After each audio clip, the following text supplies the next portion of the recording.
நம்மில் ஜோதிட ஆர்வலர்கள் நிறைய பேருக்கு இந்த நட்சத்திர பாதம் அப்படின்னா என்ன அப்படிங்கிறதுல நிறைய சந்தேகம் இருக்கும்.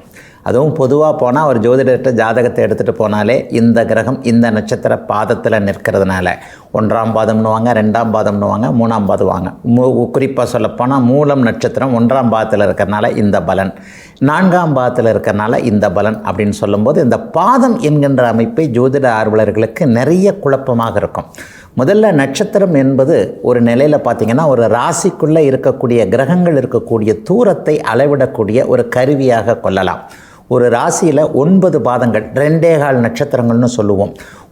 ஒரு நட்சத்திரத்தை அப்படியே பிளந்து சொல்லக்கூடியவைகள் தான் அந்த பாதம் என்கின்ற ஒரு அமைப்பு. ஒரு நட்சத்திரம் 4 சம பிரிவுகளாக பிரிக்கப்படுகிறதுன்னு வச்சுக்கலாம். டிகிரி கணக்கில் சொன்னால் 13.20 தூரம் டிகிரிகள் கொண்டது ஒரு நட்சத்திரத்துடைய அளவு ஒரு ராசிக்குள்ளே. ஒரு ராசி என்பது 30 டிகிரி. இப்படியே அதை சொல்லிக்கிட்டு போனால் கணிதம் சார்ந்த விஷயங்களில் உங்களுக்கு தலை சுத்தும். இந்த கணிதம் சார்ந்த டிகிரி அமைப்புகளை தான் கொஞ்சம் எளிமையாக நாங்கள் நட்சத்திர பாதம் என்று சொல்லுகிறோம். 9 பாதங்கள் அடங்கியது ஒரு ராசின்னு வச்சுக்கலாம். உதாரணமாக மேஷராசியை எடுத்துக்கிட்டிங்கன்னா அஸ்வினி நட்சத்திரமும் பரணி நட்சத்திரமும் கிருத்திகை நட்சத்திரமும் அந்த மேஷராசிக்குள்ள அடக்கம். அப்போ அஸ்வினி முழுவதுமாக இருக்கிறது, பரணி முழுவதுமாக இருக்கிறது, அதற்கடுத்து அந்த கிருத்திகை 1ஆம் பாதத்தில் இருக்கிறது. இதைத்தான் அந்த தலையற்ற வாலற்ற நட்சத்திரங்கள்னு இன்னொரு சப்ஜெக்டில் சொல்கிறது உண்டு. இப்போது இந்த பாதம் என்பதற்கான எளிய அர்த்தம் என்றால் 4 பிரிவுன்னு வச்சுக்கலாம்.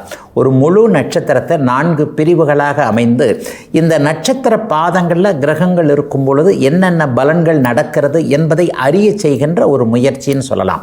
இதற்குத்தான் இந்த நட்சத்திர பாதங்களில் இந்த கிரகங்கள் இருந்தால் சந்திரன் அஸ்வினி 1ஆம் பாதத்தில் இருந்தால் இந்த பலன், பரணி 1ஆம் பாதத்தில் இருந்தால் பலன்கள் அப்படின்னு சொல்லிட்டு நட்சத்திர ஜோதிடம் சொல்லப்படுகிறது என்பது தாங்க உண்மை.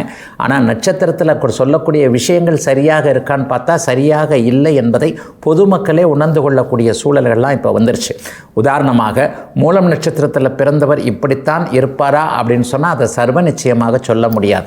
மூலம் நட்சத்திரத்தில் கண்டிப்பாக கோடிக்கும் மேற்பட்டவர்கள் சர்வ நிச்சயமாக இருக்கிறார்கள். அவர்கள் எல்லோருமே ஒரே மாதிரியாக இருக்கிறார்கள் என்றால் கண்டிப்பாக கிடையாது.